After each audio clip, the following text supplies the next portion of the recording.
Assalamu alaikum warahmatullahi wabarakatuh. Na ndugu zangu katika imani, tunamshukuru Mwenyezi Mungu Subhanahu wa Ta'ala aliyetuwezesha kufika katika siku ya leo, na pia kutuwezesha kuwa na afya, kuwa na nguvu. Hizi zote ni fadhila za Allahu Jalla wa Ala. Hatuna budi kwa kusema alhamdulillah kwa uchache, na kwa wingi ni kutekeleza amali salihat ili tuweze kwenda kupata yale ambayo Allah Subhanahu wa Ta'ala ameenda kutuahidi kwa wale ambao watafanya vitendo vyema. Na mtende moja kwa moja katika darasa la leo. Usiache kusubscribe, kulike, kushare, kucomment ili tuweze kwenda sambamba katika vipindi vijavyo biidhnillahi karim. Leo nataka tugusie wale walevi. Leo nataka tugusie kwa wale ambao ni walevi, au mabwana zao ni walevi, au mama zao ni walevi, au watoto wao ni walevi, marafiki zao ni walevi. Kwa ufupi hapa tunagusia walevi. Vipi utaachana na ulevi? Vipi utaachana na ulevi? Ndugu zangu katika imani, hakika ya ulevi ni jambo ambalo linachukiza, na ni mambo au ni kazi miongoni mwa kazi za shetani. Ulevi ni vitendo miongoni mwa vitendo vya shetani kwa mwanadamu. Pale Allahu Subhanahu wa Ta'ala anasema innamal khamru wal maisir wal ansab wal azlam rijsu, ni uchafu. Rijsu ni uchafu, rijsu min amali shaitani, ni uchafu katika kazi za shaitani. Kwa hiyo Allah Subhanahu wa Ta'ala ameshatuonya tayari, ili uweze kufaulu unapaswa kuachana na mambo ya ulevi. Na kuna ulevi wa kawaida na kuna ule ulevi wa kutokamana na sihiri. Kuna ulevi wa kawaida na kuna ulevi unaotokamana na sihiri. Zote ni ulevi. Iwapo wewe ni mlevi, aya hii imekwambia kwamba uachane na ulevi, kwa sababu ni kazi miongoni mwa kazi za shetani. Kwa hiyo vipi utaachana na ulevi? Vipi mtoto wako ataachana na ulevi? Utapata wengine wanakwambia, bwana, mtoto wangu mimi hasikii, mtoto wangu ameingia katika mambo ya mihadarati, ameingia katika mambo ya pombe na kadhalika. Tutafanya vipi mpaka aweze kuachana? Kwa sababu ameshafanyiwa guidance and counseling, kupatiwa ushauri na nasaha, lakini bado hajawachana na hizo vitu. Mume wangu, utapata mtu anakuambia mume wangu ni mlevi kupindukia, akija nyumbani amelewa na kadhalika. Ikifika mwisho wa mwezi, haya ulevi. Tufanyaje mpaka huyu awache ulevi?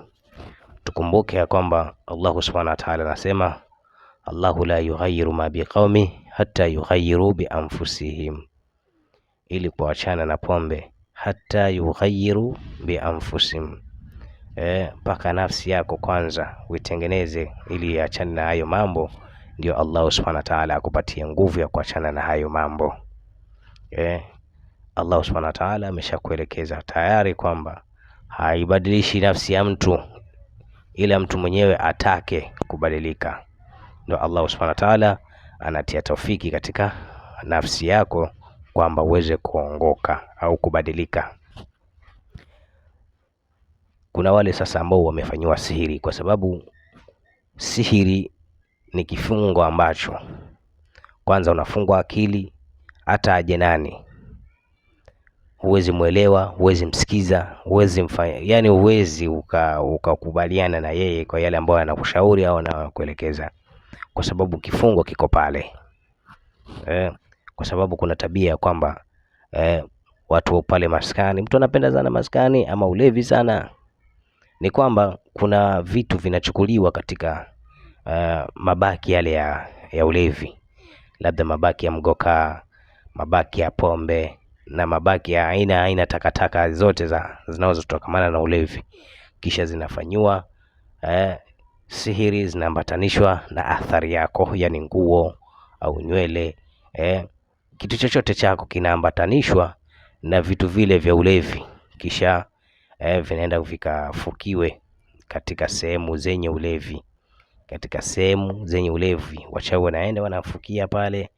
Kama ni maskani, utakuwa mtu wa maskani wewe. Kufanya kazi utaweza kufanya kazi au utafanya kazi, lakini kitu cha kwanza kufikiria ni maskani, kwenda kupiga mirungi, mabangi, masigara, mapombe na kadhalika. Sihiri ile inaenda kufanywa pale, kinazikwa pale, ile sihiri inazikwa pale. Utakuwa wewe kitu chochote unawaza ni kuwaza pombe, unakimbilia pale. Na tukija katika masuala ya kawaida, mtu mwenyewe tu anapenda pombe nini, ushaona ile paka sasa nafsi yako ikisema wacha niachane nayo, basi unaweza kuachana nayo. Kuna mtu anakuambia mimi siwezi acha pombe sijui nini. Allahu la yughayyiru ma biqaumi hatta yughayyiru bi anfusihim, mpaka wewe mwenyewe utake. Hakuna asioweza kuacha pombe au ulevi, mpaka wewe mwenyewe utake, na ukishataka tu basi Allah subhanahu wa ta'ala anakufanikisha katika jambo hilo. Kwa hiyo twende katika utaratibu wa kupeana utaratibu vipi utaachana na ulevi. Kuna kombe, utaandika kombe. Kuna aya ambayo utaiandika, ipo katika suratul Maida. Kuna aya utaiandika kwa kutumia zafarani iliyochanganywa na marashi jabali. Ama maji mawaridi. Utaandika hiyo. Kwa hiyo ukishamaliza kuandika, utaandika aya hii inayosema ya ayyuhalladhina amanu innamal khamru wal maisir wal ansab wal azlam rijsu min amali shaitani fajtanibuhu la'allakum tuflihun. Utaandika hii aya inayosema katika suratul Maida, ya ayyuhalladhina amanu innamal khamru wal maisir wal ansab wal azlam rijsu min amali shaitani fajtanibu la'allakum tuflihun. Hii aya utaiandika, lakini ukishafika hapa panaposema fajtanibu la'allakum tuflihun, hii utaiandika mara 9. Fajtanibu la'allakum tuflihun, fajtanibu la'allakum tuflihun, fajtanibu la'allakum tuflihun. Utaiandika mara 9 katika karatasi yako. Utaandika mara 9, kisha utachukua karatasi yako hapo, utailoweka kwenye maji. Kisha maji hayo utaisomea aya hii. Utaisomea aya hii, lakini utaanza kwa kusoma suratul Fatiha 7, kisha utasoma suratul Yasin 1, kwa sababu huu ndio moyo wa Qur'ani, huu ndio moyo wa kufanya jambo. Lazima iwe hai, kitu ambacho unakitengeneza hapa lazima kiwe hai. Kwa hiyo unaambatanisha na suratul Yasin, kisha utasoma aya hii, ya ayyuhalladhina amanu innamal khamru wal maisir wal ansab wal azlam rijsun min amali shaitani. Hii aya utaisoma mara 9. Aya hii utaisoma mara 9, lakini ndani ya mara 9 hiyo kila limoja utasoma hii fajtanibu la'allakum tuflihun, fajtanibu la'allakum tuflihun, fajtanibu la'allakum tuflihun, fajtanibu la'allakum tuflihun, fajtanibu la'allakum tuflihun, mara 313. Mfano, ya a'udhu billahi minash shaitanir rajim, bismillahir rahmanir rahim, ya ayyuhalladhina amanu innamal khamru wal maisiru wal ansabu wal azlamu rijsun min amali shaitani fajtanibuhu la'allakum tuflihun, fajtanibuhu la'allakum tuflihun, fajtanibuhu la'allakum tuflihun, fajtanibuhu la'allakum tuflihun, fajtanibuhu la'allakum tuflihun, Fajtanibuhu la'allakum tuflihun. Hii unaendelea nayo paka mara 313. Ukishamaliza haichukui muda mrefu. Najua wavivu watauliza ndefu. Wewe kama ni mvivu, kaa kando, waache wale ambao wana shida watafanya. Utarudi tena usome ya ayyuhalladhina amanu innamal khamru wal maisiru wal ansabu wal azlamu rijsun min amali shaytan fajtanibuhu la'allakum tuflihun fajtanibuhu la'allakum tuflihun fajtanibuhu la'allakum tuflihun fajtanibuhu la'allakum tuflihun. Mara 313. Endelea nayo hivyo hivyo paka mara 9. Ukishamaliza yale maji utampatia muhusika.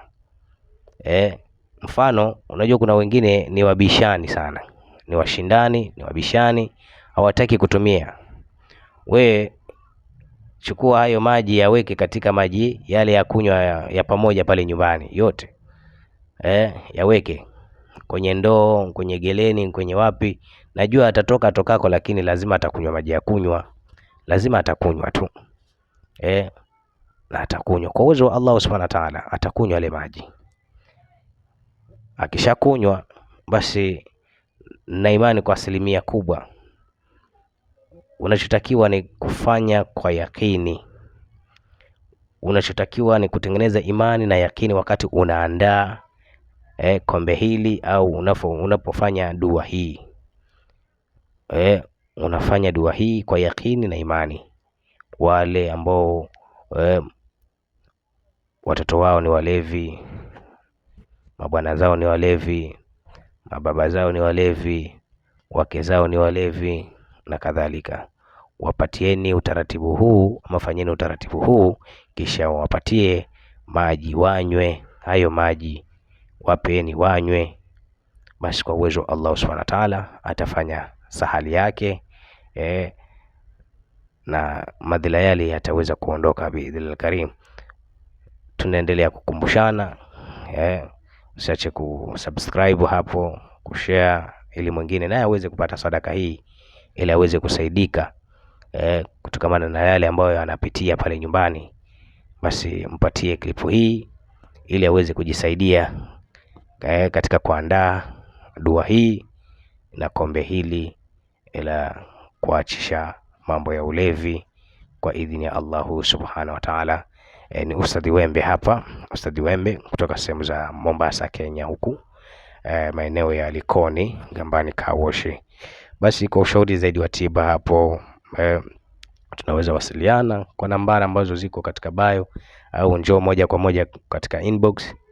Basi tutaelezana na kushauriana katika mambo mengi inshallah Ta'ala. Assalamu alaikum wa rahmatullahi wa barakatuh.